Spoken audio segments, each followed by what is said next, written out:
Welcome, dear viewers, to another insightful journey into the depths of the human mind. In today's quest, we'll explore the enigmatic life and profound ideas of Friedrich Nietzsche, a towering figure in the world of philosophy and a luminary whose influence has reverberated through the corridors of psychology. Chapter 1. Early Life. Friedrich Wilhelm Nietzsche, born on October 15, 1844 in Rocken, Prussia, endured a childhood marked by profound tragedy. The untimely deaths of his father and younger brother cast a long, somber shadow over his formative years. Raised by his mother and grandmother in Naumburg, Nietzsche was instilled with Lutheran piety and morality.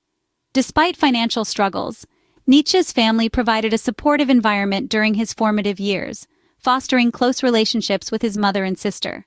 Chapter 2. Studies.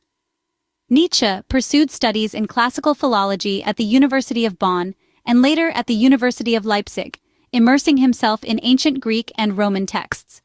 The philosophical ideas of renowned thinkers like Plato and Aristotle, exploring ethics, metaphysics, and human nature, alongside the profound reflections on the human condition and emotions by ancient poets and playwrights such as Homer, Sophocles, and Euripides, deeply influenced Nietzsche's own perspective. In addition, Nietzsche encountered the works of Arthur Schopenhauer and Friedrich Albert Lang, too. Schopenhauer's pessimistic view of existence and emphasis on the primacy of will left a lasting impression on Nietzsche, as did Lange's advocacy for empiricism and materialism. Nietzsche also cultivated a deep appreciation for music and literature. He found inspiration in the works of composers like Richard Wagner, whose romantic operas and artistic vision and the themes of passion, heroism, and transcendence explored in his music would leave a lasting impression on Nietzsche's outlook. Similarly, Nietzsche drew inspiration from the literary works of figures such as Johann Wolfgang von Goethe and Friedrich Schiller, whose writings explored themes of individualism, freedom, and the pursuit of excellence. These cultural influences enriched Nietzsche's intellectual journey, shaping his understanding of art, creativity, and the human spirit. Chapter 3. Friedrich's Personal Life and Friendships. Friedrich Nietzsche's personal life was as complex and intriguing as his philosophical ideas. While he is often remembered for his solitary and introspective demeanor, Nietzsche did form deep and meaningful connections with a select group of friends and acquaintances throughout his life. One of his closest friends was Paul Rie, a fellow philosopher and writer with whom Nietzsche shared a deep intellectual kinship. Together, Nietzsche and Rie engaged in lively debates and discussions about philosophy, morality, and the nature of existence. Another significant figure in Nietzsche's social circle was Peter Gast, a composer and musician who shared Nietzsche's appreciation for art and culture and provided valuable companionship during Nietzsche's later years. And of course, we can't forget about Richard Wagner, whose artistic talent and philosophical ideas resonated with Nietzsche, leading to a profound friendship based on mutual admiration and intellectual exchange. But perhaps the relationship that marked Nietzsche the most throughout his life was his infatuation with Andreas-Salome, a Russian-born intellectual and writer whom Nietzsche met in the early 1880s. Lou captivated Nietzsche with her intelligence, independence, and unconventional views on love and sexuality. Despite Nietzsche's deep feelings for her, their relationship remained largely platonic, and Lou ultimately rejected his romantic advances. Nevertheless, their friendship endured, and Lou remained a close confidant of Nietzsche. Despite his deep connections with certain individuals, Nietzsche also experienced periods of loneliness and isolation, particularly during his later years. As his health began to decline, he found solace in the company of his friends and the companionship of his loyal dog, a Newfoundland named Friedel. While Nietzsche's life was marked by periods of intense introspection and solitude, his friendships provided him with a sense of camaraderie and belonging that sustained him through the challenges he faced. Chapter 4. Philosophical Foundations. Nietzsche's philosophy is a complex tapestry of ideas that center around the rejection of traditional morality and the embrace of individualism. His philosophy is a revolt against conformity, a call to rise above societal constructs, and a challenge to create one's own values. His ideas represent a unique blend of literary flair and profound insights.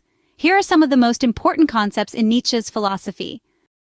1. The will to power. The concept of the will to power is central to Nietzsche's philosophy. It refers to the driving force underlying all human actions and the pursuit of self-overcoming. Nietzsche saw the will to power as a fundamental aspect of human nature, manifesting in the desire for dominance, creativity, and self-affirmation. 2. Ubermensch, Overman or Superman. One of Nietzsche's most profound concepts is the Ubermensch. This is not a superhuman in the comic book sense, but rather an idealized individual who transcends societal and moral conventions to create their own values. This figure embraces a life-affirming attitude and represents a rejection of herd mentality and a call for individuals to rise above conventional morality. The Ubermensch is not bound by societal constraints, but is instead a creator of new values, a beacon of individualism who dances to their own rhythm. This vision of a self-determined individual laid the groundwork for existentialist thinkers who followed Nietzsche. Notable figures such as Jean-Paul Sartre and Albert Camus drew inspiration from this concept, further exploring the themes of individualism and personal freedom in their works. 3. Eternal recurrence. Nietzsche's philosophy also delves into the metaphysical with the idea of eternal recurrence. This concept suggests that life is an infinite cycle of repetitions, a ceaseless loop of events, and the universe and our lives are eternally recurring in an infinite cycle. But far from being a cause for despair, Nietzsche used this idea to challenge individuals to live their lives as if they would have to relive them over and over again, encouraging a profound engagement with the present moment. This implies a life lived with authenticity, with every action carrying the weight of eternal repetition. It's a call to live meaningfully, to live authentically, to live as if every moment counts because in the grand cycle of eternal recurrence, it does. 4. Perspectivism. Nietzsche rejected the notion of objective truth and championed perspectivism. According to this concept, truth is not universal, but is shaped by individual perspectives. He argued that different interpretations of reality exist, and that our understanding is always influenced by our subjective viewpoints. 5. Master-slave morality. Nietzsche distinguished between master morality and slave morality. Master morality is characterized by values such as strength, power, and nobility, while slave morality is rooted in values like humility, meekness, and compassion.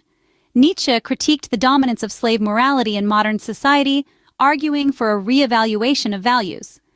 6. Dionysian versus Apollonian. Nietzsche explored the interplay of two artistic and cultural forces, the Dionysian and the Apollonian. The Dionysian represents chaos, intoxication, and primal instincts, while the Apollonian symbolizes order, reason, and beauty. Nietzsche believed that the tension between these forces gave rise to great artistic achievements. 7. Critique of religion. Nietzsche was a vocal critic of organized religion, particularly Christianity. He argued that traditional religious values inhibited human flourishing by promoting passive acceptance and otherworldly aspirations. The famous proclamation, "God is dead," encapsulates his assertion that traditional religious beliefs no longer hold sway in the modern world. 8. Amor Fati, love of fate. Amor Fati expresses Nietzsche's idea of embracing one's fate and affirming life in all its aspects, including the hardships and challenges. It involves accepting and loving every moment of one's existence, even the difficult or painful ones. Nietzsche's philosophical foundations continue to challenge and inspire, encouraging individuals to rise above societal constraints and live authentically, and urging us to question, to defy, and ultimately, to be true to ourselves. His ideas, though radical and often misunderstood, have left an indelible mark on the realm of philosophy and beyond, inspiring countless thinkers and shaping our understanding of existence. Chapter 5. Influence on psychology. Nietzsche's philosophical ideas found resonance in the realm of psychology, influencing the works of Sigmund Freud and Carl Jung, among others. While Nietzsche never formally studied psychology, his exploration of the human psyche was groundbreaking and provided a fertile ground for future theorists.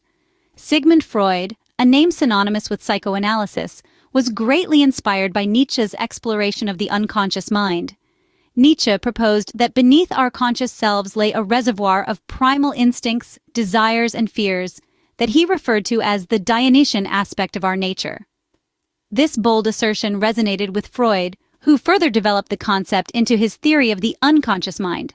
Freud's famous tripartite model of the psyche, consisting of the id, ego and superego, can be seen as a further elaboration of Nietzsche's Dionysian-Apollonian dichotomy. While Freud was delving into the depths of the unconscious, Carl Jung's fascination with Nietzsche's philosophy led him to the concept of individuation, the journey of becoming one's true self. Nietzsche's emphasis on the individual's responsibility to create their own values and to live authentically resonated with Jung's own theories. The archetype of the hero's journey in Jungian psychology, which charts the individual's path toward self-discovery and personal transformation, reflects Nietzschean themes of personal transformation and the pursuit of one's unique destiny. But it's not just Freud and Jung who were influenced by Nietzsche's groundbreaking ideas. Today, his insights into the human psyche continue to influence a wide range of fields from psychoanalysis to existential therapy. His ideas have given psychologists and therapists new ways to understand and help people navigate the complexities of human existence. Chapter 6: Nietzsche's Later Years, Illness, and Final Days. Unfortunately, Nietzsche's life was not all intellectual triumphs. As Friedrich Nietzsche entered the later years of his life, he grappled with deteriorating health and profound mental struggles that would ultimately shape the final years of his existence. Nietzsche's health began to decline in the late 1880s, leading to a series of debilitating physical ailments that left him increasingly frail and dependent. He suffered from severe migraines, digestive issues, and vision problems, which severely impacted his ability to work and engage in social activities. Despite his deteriorating health, Nietzsche continued to write prolifically, producing some of his most influential works during this period, including Beyond Good and Evil and The Genealogy of Morals.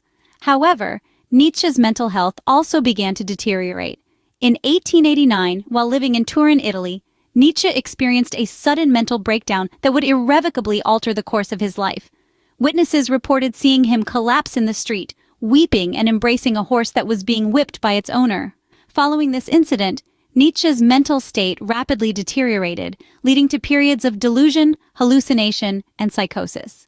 In the aftermath of his breakdown, Nietzsche's sister, Elisabeth Forster-Nietzsche, assumed control of his affairs and relocated him to her home in Weimar, Germany. Nietzsche's condition continued to worsen, and he spent the remaining years of his life in a state of profound mental and physical decline. He was largely incapacitated, unable to care for himself or engage in meaningful communication with others. During this time, Nietzsche's writings took on a more fragmented and aphoristic style, reflecting the disintegration of his mental faculties.